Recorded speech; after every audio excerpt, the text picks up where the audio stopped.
Welcome back to Wrench Life with a Y, because there is nothing more valuable than feeling good. Today, we're going to talk about questioning the status quo and doing what's right for you. We're going to talk about the COVID lockdowns. Ooh, oh my God. Someone yell at me and call me a Republican conservative because we're going to talk about questioning the mainstream narrative. Insane. We're also going to talk about some actual times where the lockdowns have affected or have manifested in my life negatively. We're going to talk about a blog post about some COVID stuff, which I found to be very interesting. We'll do a section from a book, and then we'll call it a day. So, have a sip of coffee. We're going to dive in. Today someone broke into my car. That's fun. I got up and went outside to start my car, and my door was open. It was like cracked open, and I'm like, oh, well, that's weird. And I opened it, and I'm like, why is everything open? Glove box, center console, visors pulled down. And I was like, oh, someone went through my car. That's nice. Yeah, I didn't lock my car, so that's on me for not locking my car. I normally really don't lock my car at home. There's also really nothing in my car worth stealing, I guess. But they might have stole a couple dollars and some change. And you know what? I just feel bad for them. If your life brought you to the point where you're like going around a neighborhood checking for unlocked cars to hope to score a couple bucks or something you could pawn, I was like, you're a pathetic loser. And that just sucks. Get your shit together. Like, maybe listen to a little bit of Wrench Life and maybe not steal other people's shit. But moving along. Anyway, I didn't really outline too much on this. I wanted to. I'm in a time crunch. I just wanted to get some content out. So, like we always said, mental health is physical health. The conversation we need to have before we even talk about how the lockdowns have negatively affected people. I don't want to put the cart in front of the horse, right? So before we even get there, I need to talk about what's your baseline? Do you know what your baseline is? Do you know what level of physical activity, what level of leisure or exercise, whatever it may be, what level of that do you need to maintain normal mental function? Right? Everyone knows that. You got to do this, you got to do that. It brings you down the baseline, and then you can function like a normal human being. If you don't get those things, you start to go a little bit crazy. So what do we need? We're kind of like a plant. You need water, you need sunlight. Those are pretty important, right? But we're social creatures. We need socialization. You need and there's a whole array of that. I feel like you need to see your family, you need to see your loved ones, but then there's those minor interactions with people, right?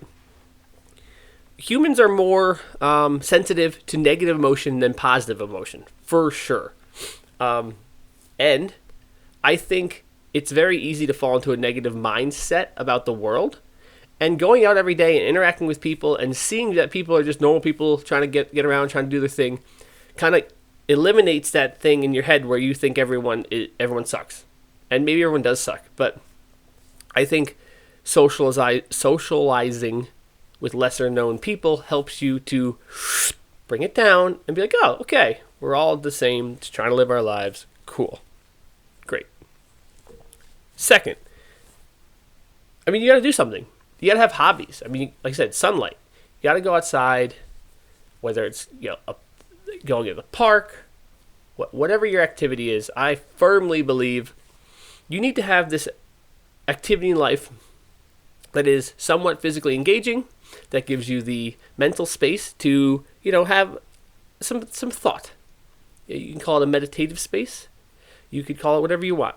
But whether it's going for a walk in the park, whether it's, when you walk your dog, whether it's a bike ride, whether it's a run, whatever it is, I truly believe you need to be outside, fresh air, sunlight, engaging, and have that time to just let your mind take you where your mind needs to go. Think about the things that are stressing you out and that can bring you down the baseline. The inverse to that would be not exercising, not going outside, not getting fresh air, not getting sunlight, not seeing other people, and engaging in activities that will essentially force feed you negativity, which, if you haven't figured it out yet, I'm talking about social media. The algorithm just gives you more of what you want to see. So, what I just described to you basically is the lockdown. Let me bring up some studies here, all right? KFF, which is a large nonprofit that does studies. Listen to this. During the pandemic, 4 in 10 adults have reported symptoms of anxiety and depression disorder. Normally, it's about 1 in 10. So that's a pretty sizable spike. Furthermore, this health tracking poll from July of 2020 by the same group says they found many adults are reporting specific negative impacts on their mental health and well-being, such as difficulty sleeping, 36%, difficulty eating, 32%, increase in alcohol and or substance abuse, 12%, and worsening chronic conditions, 12%, due to the worry and stress over coronavirus. As it goes on to say, this KFF, as the pandemic wears on, ongoing and hold on. I can't read. Ongoing and necessary public health measures expose many people have been experiencing situations linked to poor mental health outcomes such as isolation and job loss. Let's go to another one. So this study on Statista.com, and I'm going to put it up on the screen here. If you're listening on the podcast forum, this will be on YouTube if you want to see it. But the website, it's called Depressive Symptoms U.S. Adults in the Last Week. So this is the percentage of respondents in the U.S. who reported symptoms of depressive disorder in the last 7 days from April 2020 to January 2021. Now, if you're not looking at this, I will explain the chart to you. So the chart begins in April and May of 2020. So just as this is actually like we're already in lockdown at this point, about 23%. And then the number is rising. It's rising. By mid-June, we're up to 25%. It lulls a bit, and then it spikes in the summer. We spike all the way up to 29% of people in, looks like, the very beginning of August. Then it just plummets. And in August, if you remember, that's when we kind of briefly started to reopen. So clearly there's a correlation between getting outside and having some freedom in your life and mental health. And then the chart goes on and just precipitously climbs back up and breaking the 29.6 to up to 30.2 in this past January. Just showing you that there is a direct correlation to this self-reporting of depression. Now, the same outlet did this study, same exact idea. Percentage of respondents in the USA who reported having symptoms of anxiety disorder in the last 7 days. Same time frame. Look at this graph. It's almost identical. You see the exact same thing. It's starting. This one's interesting because it starts and it drops and then it goes up. But the same thing, right about August when things opened and people self-reporting on anxiety, it dropped and then it went back up. I mean, pretty... You know, I guess you could kind of say that maybe you could say like, oh, no, you can't say anything. That's just telling. There is these studies are showing us a direct line between lockdowns and mental health. And as we say, mental health is physical health. So let's talk about what is happening. What is happening? It's exactly what we talked about earlier. If you can't go out, you can't do things, you can't bring yourself down. We're social creatures. It's like a perfect storm for mental health. And people are being greatly affected by this. And it's not okay.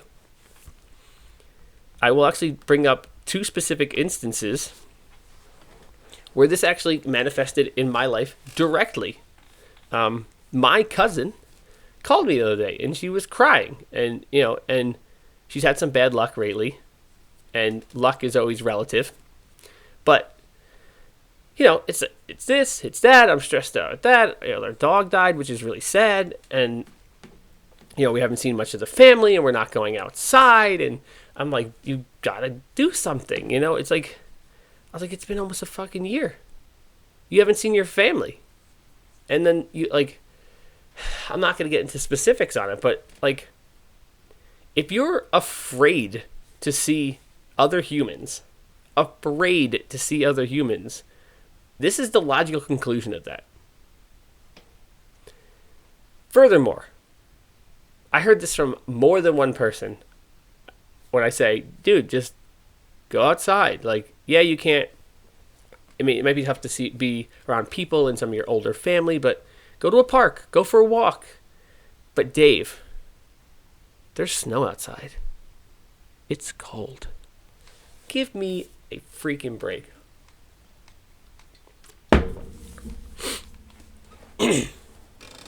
Don't complain. If you're unwilling to do anything about it, pisses me off. But anyway, if you're going to acknowledge the fact that lockdown is wearing on you, that you haven't been able to do anything, you haven't been able to see anyone, it's your anxiety is through the roof, fucking do something about it. Stop being a subservient child to what the media and the government is telling you. Let me explain something to the media. It's clickbait. It's entertainment. They make money on the ads that are within the news. And the news are competing against other news. So, if they write an article and they say, coronavirus, seems pretty serious. You're like, wow, this sounds pretty serious. I should check out this news article, right? Then the next article is, hey, COVID virus, it's still pretty serious. You're like, well, I know. I don't care about that article, right? I don't care about that news segment. So they're like, shit, okay, let's change it. All right. Coronavirus, super serious. And you're like, oh my God, it just went from somewhat serious to super serious. I should probably check it out, and you'll watch the news. Then the next article is like, okay, coronavirus, deadly. And you're like, oh my God, we just went from super serious to deadly? I need to watch the news. So the news is constantly escalating. They have to give it to you like that to keep you engaged, to make the ad revenue. They don't have a vested interest in giving you accurate information insofar as they're as accurate and or inaccurate as their competitors, because there's a competition element. Duh. Let's talk about the government. Okay, if a politician, let's make two examples. We'll have two politicians, right? We'll have the hammer, and we'll have the gavel and the plate thing, right? Okay, the hammer is the politician that says we need to reopen. He's a politician that says we have to find some sort of happy medium between having the economy open and people at work and mitigating risk to the point where not a lot of people are dying, right? That's the hammer. Then this politician says, hold on, we can't have anyone dying. One death is too many deaths. So we need to keep everything locked down. Close the stores, stay in your home, be scared. Okay. Now, the death rate raises. Say it's 5%, it's for whatever, it goes to 7%. This guy who said stay at home goes, oh, well, I told you to stay home. This guy who said we need to find a happy medium goes, oh, yeah, we need to find a happy medium. But this guy who told you to stay home says, well, there's been a 2% increase. It has to be because of that guy. That guy wants to kill your grandma. And then you're like, holy shit, this guy wants to kill my grandma. I'm not going outside. Fuck grandma. The game, you have to look at it it's like the game theory of it. Politicians are always going to err on the side where being wrong yields the minimal amount of damage. Minimal amount of damage. That's all they care about is re-election, minimal damage. They don't care if you're not successful. They just don't want you to not die. You need to tell the politicians, the government, the media, well, maybe not tell them to screw off, but you need to put them in their appropriate boxes. You are a sovereign human being. Your body, your choice, your mind. You can look at the statistics. You can look at the data. You can decide for you what's right for you. You can have conversations with people. What do you think? Well, what do you think? We have this environment right now where if you question the status quo, it's like all of a sudden you're XYZ.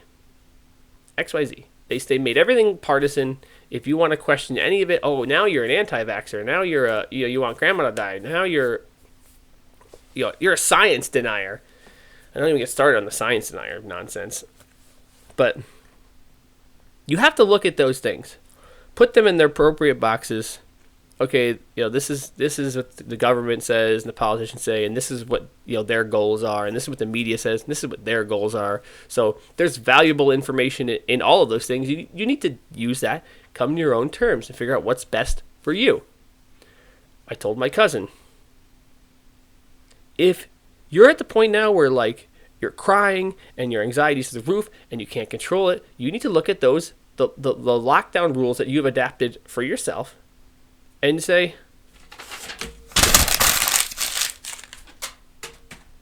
I'm done with them. Let's draft a new one.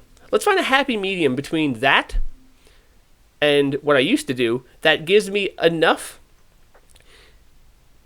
of my time and my things that I can get my mental stability back, but not so much that I get more anxiety from the added risk.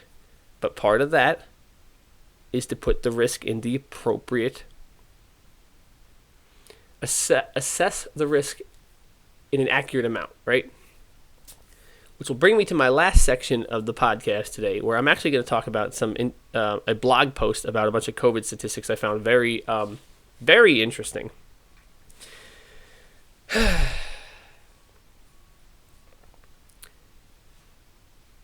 going to go on another tangent.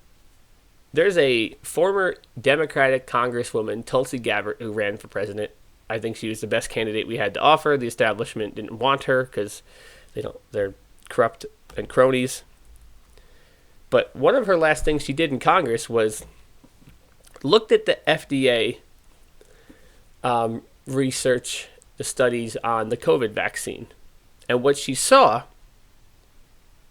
from that and saw happening in conversations with politicians and media, she found very troubling. And I'll explain this to you. And I've explained this to many people, and no one believes me. The COVID vaccine is not a vaccine in the traditional sense. Now, let me preface this. Oh, I'm not a fucking vaccine doctor. I'm not this, I'm not that, I'm not whatever. So this isn't medical advice, whatever. But the COVID vaccine is not like a vaccine in what you think a vaccine is. I don't know how you really want to define vaccines. I don't know. Let's look it up. A substance used to stimulate the production of antibodies to provide immunity against one or several diseases prepared from the causative agent of the disease. Okay. Well, then I'm going to retract what I just said.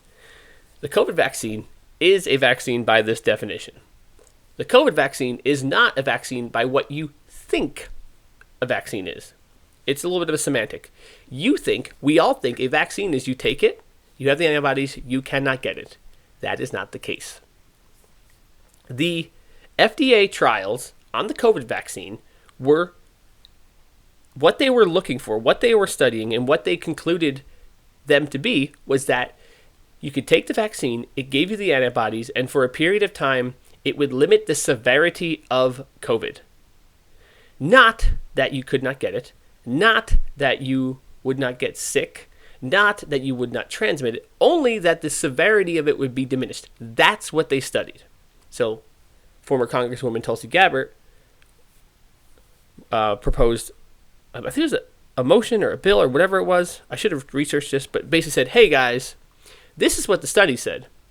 We're all talking about the vaccine. The media is talking about the vaccine like it's going to be this. Like we could just reopen. It'll be fine. It'll be dandy. But that's not what they studied on. Like these two things are going to intersect and it's going to be a problem. And I mean, now we're living that reality where it's like, oh, maybe you need 3 shots.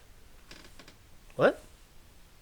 You didn't tell us that. You didn't tell us this in the beginning. Like, so you told the American people we have a vaccine, we'll be good. And then you didn't tell them the rest. And you know why? Because if you told the American people that we'd have a vaccine, but also it wasn't really going to help, and you're still going to have to wear a mask, and we're still going to have to lock down, and you could still get sick, and you could still transmit it, everyone would be like, well, why the hell would I take this vaccine? So partially it makes sense why they wouldn't tell you the truth. I'm not telling you should or shouldn't get the vaccine. I'm telling you the studies on the vaccine were to minimize how severe your case of COVID would be if you got it, not that you wouldn't get it. Now, there's like a dozen vaccines on the way. Maybe one of them might. We just don't know at this point. So, knowing that, okay, now I remember. So one of the things that Tulsi Gabbard was really upset about was that essential workers would be getting this vaccine before old people. And now that we know what the vaccine really does, young people don't die of COVID. They don't even really get sick unless you have severe underlying conditions. The death rates are not that dramatic until you get high. As you get older, you tend to get more sick with it, but there's a bigger correlation to underlying conditions. So realistically, if the vaccine's not going to prevent you from getting it, it's only going to prevent the severity of it. It's obviously logical to give the vaccine to the people who are likely to get most ill from it. But the vaccine actually has a warning to not give it to people that have underlying conditions. Sick and very immune compromised people are recommended not to get the vaccine, according to the FDA. So that's pretty interesting. So as per the FDA Pfizer vaccine handout, this is what you should mention to your vaccination provider before you get the Pfizer vaccine. So these are things that could be complications. Or it's not super clear here, but this is what it says you tell them. Tell them if you have allergies, if you already have a fever, if you have a bleeding disorder, or you're on a blood thinner, if you are immune compromised, if you're pregnant, if you are breastfeeding, or if you have received any other vaccine. They also say you should not get the vaccine if you have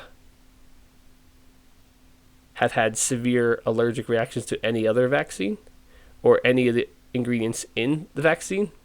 I mean, for fun here, I should probably try to read to you what's in this vaccine because I won't be.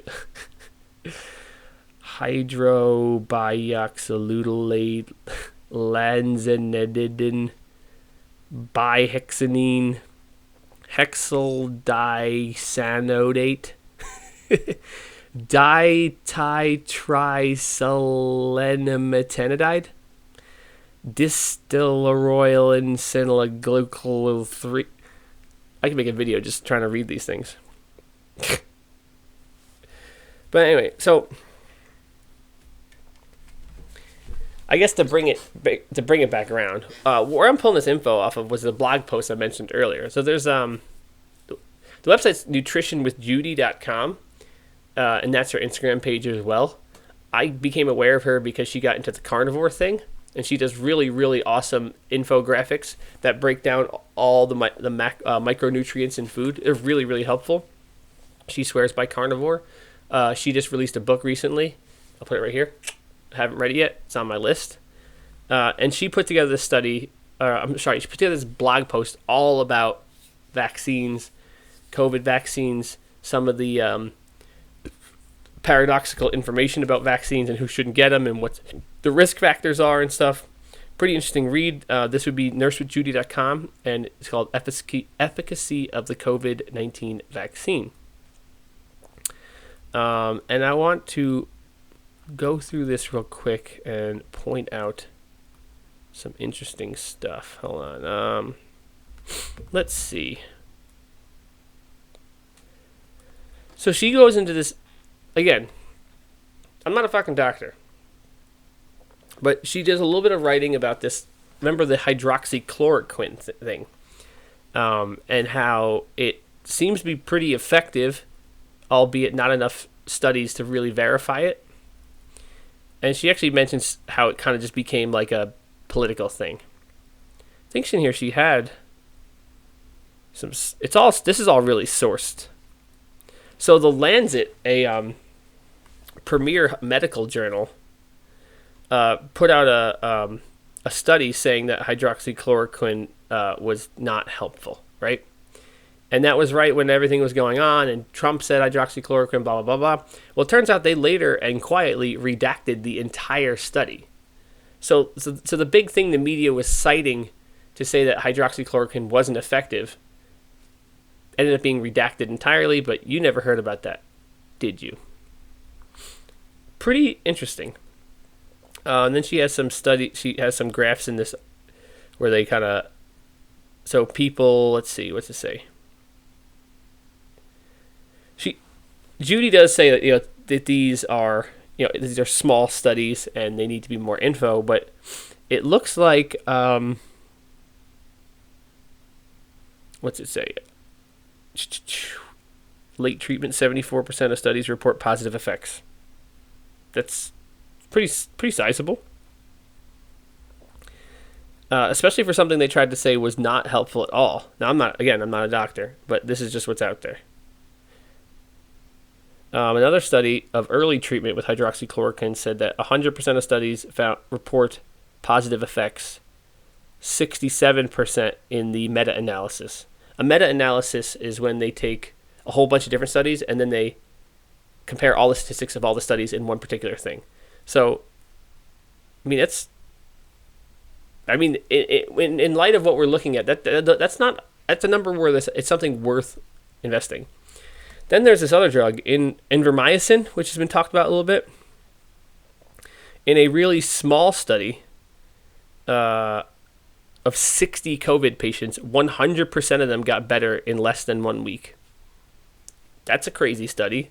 That was one study. It was really small. We don't know the timing or the duration. There is a source linked on that. I didn't go in to read the source of the study, but that's pretty crazy. What else we got here? Let's see, hydroxychloroquine study, 53 studies, 19 of them reviewed, 84% of the studies had improvements through early treatment. So, those are really, really good numbers. And I guess what the point Judy was trying to make with this post, and I recommend you go read this, is that we have these drugs that seem promising. The invermycin, 84% meta-analysis over all the studies that were on it. So there's 53 invermycin studies, 19 of them are actually peer-reviewed. The meta-analysis found that they're 84% effective. I guess that would be of the peer-reviewed ones. Oh, no, there's another, yeah. So I guess what she's trying to say is the vaccine is helpful, but not exactly what we were sold. These other drugs that we were told were like a sham seem like they're more promising than they are. And being someone being in the realm of food and nutrition, you understand that bad science can just proliferate for years on end. That there's these dogmas, that one person says something, people use money. It's hard to get honest stuff. It's hard to believe studies. It's hard to... I do like the meta-analysis idea because then you could look at all the studies, so it'll control... Like, the likelihood of every single study on one thing being skewed one way for one reason is unlikely. But, again, I guess this loops back around to what I said in the beginning, is that the media, bad news, we're more sensitive to negative information, bad news sells. I guess that's what it comes down to. So, I'd recommend going to read this article. I'd recommend questioning your current personal lockdown rules and making sure you're getting enough mental and physical exercise. Because as we know from what we said earlier, that the underlying conditions is a huge factor. So I want you to be healthy. I want you to be safe. I don't want your grandma to die. I want you to be able to question some of this stuff and look at some of this data and decide what's best for you, given your personal risk factors and everyone that's around you. And I'm not a doctor. But my initials are DR. So, pretty good. Moving along. I hope this wasn't too hard. I hope I didn't do too bad a job through all of that. A lot of information. I should have prepped it better. I didn't, but whatever. It probably would have been easier if I had someone with me to talk about it. Whatever. But next, we're going to do a book quote. Currently, right now, I am reading this book. I'll put it up here on the screen. It is Up From Slavery by Booker T. Washington. Earlier today, I was driving to my physical therapist, and I was listening to the book, and it's this great passage, and I was like, oh my God, I got to do this in the podcast today. So let's see if we could play this real quick. Let's give it a listen. In later years, I confess that I do not envy the white boy as I once did. I have learned that success is to be measured not so much by the position that one has reached in life, as by the obstacles which he has overcome while trying to succeed. Looked at from this standpoint, I almost reach the conclusion that often the Negro boy's birth and connection with an unpopular race is an advantage, so far as real life is concerned. That's hammer right there. Wow. Right now, culturally, we have this anti-racism thing happening, which is not at all anti-racism. It's more like counter-racism. It's more like an attempt to rebalance it, to even out the scales, I guess, which sounds fair. But you don't want to get ahead in the race by just pulling the other person back. What's so great about this quote is, he says, it's not about where you ended up. It's about the obstacles you had to get through to get there. And I totally agree with that. Like, success is absolutely relative. All of the critical race theory ideas, all the people that are selling you that sort of snake oil, they're just obsessed with equity, with the idea of, everyone sitting at the table needs to have exactly the same thing, period. Yeah, that sounds nice, but it's not the way it manifests in real life, nor is it really possible. You can find someone who started off in a well family, who was given, their father's business, and have managed to continue to keep that business open. And you might see them, they might have a nice car and whatever, and maybe they're successful. You can compare it to someone like me, who came from nothing, or pretty close to nothing relative to American terms, and fought for everything I have. And I don't have a nice car and nice things, because I don't value having nice things. I think it's stupid. And maybe sitting at a table, you might perceive that person that's dressed nicer in a nice car as being more successful. But the reality is, I have had far more successes than they have. Success isn't just one word. Success is a pile.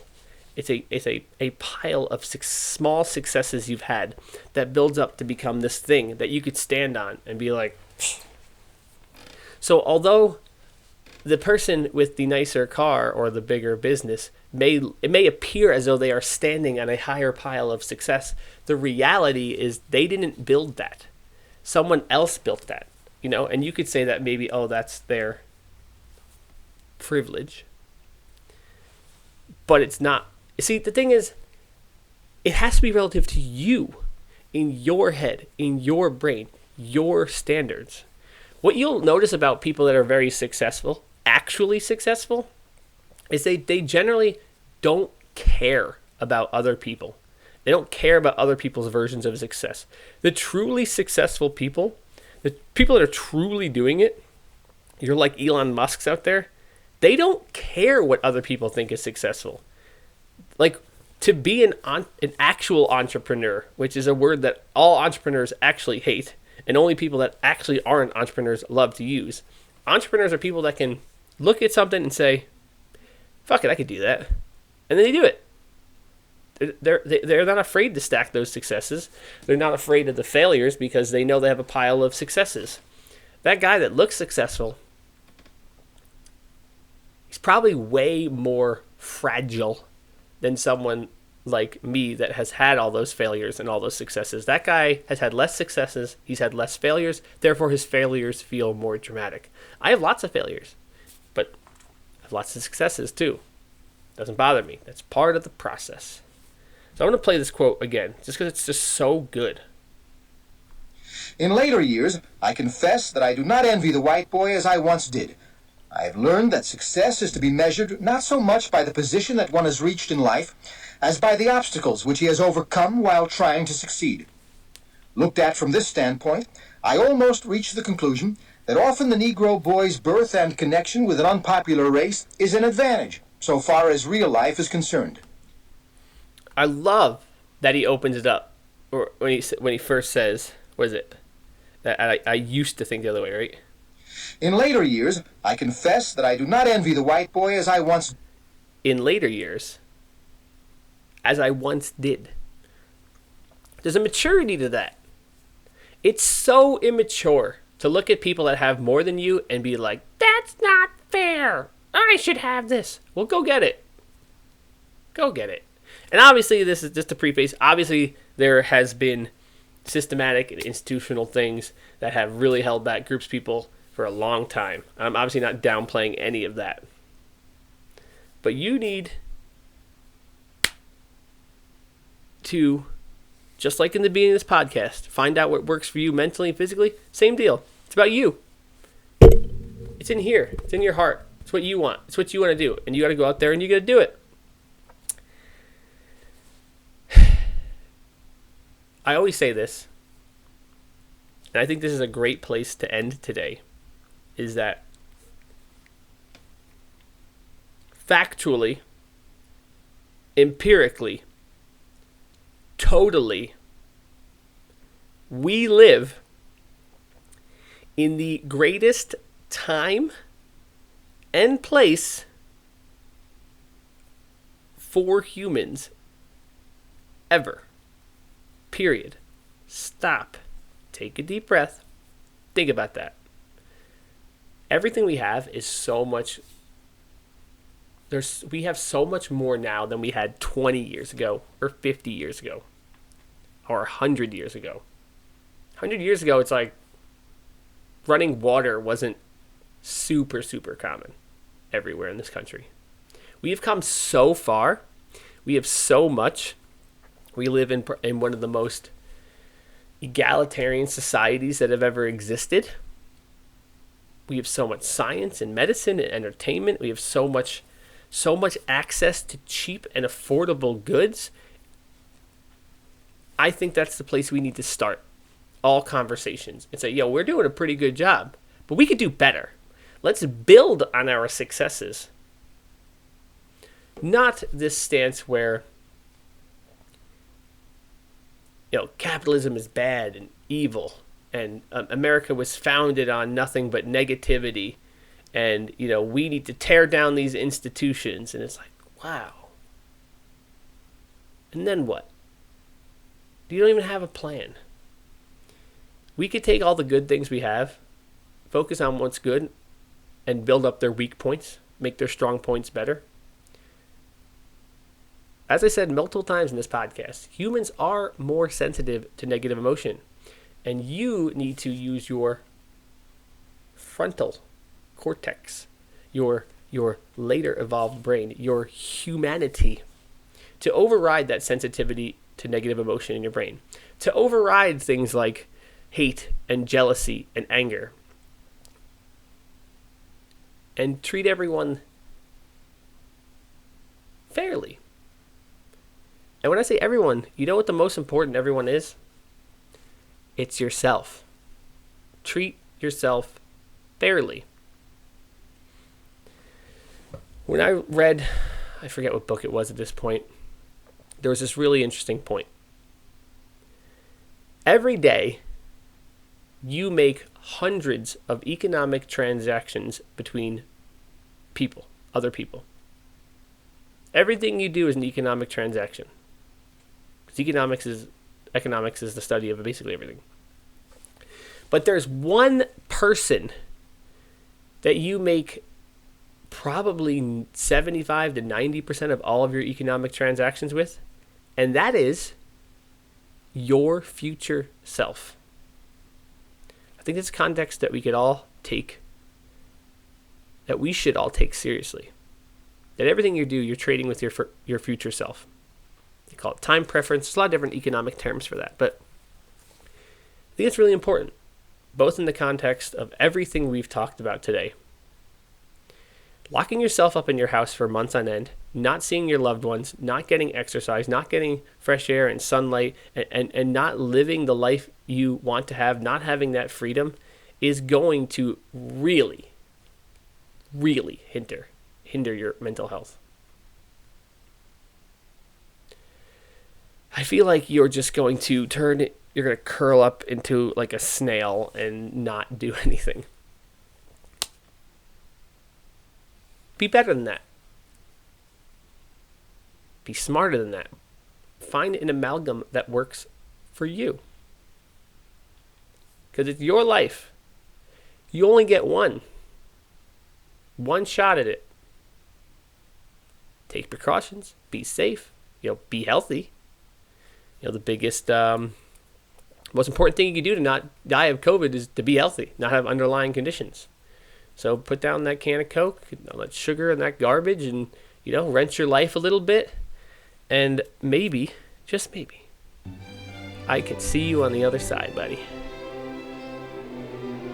Thanks for listening today. Hopefully it wasn't too bad.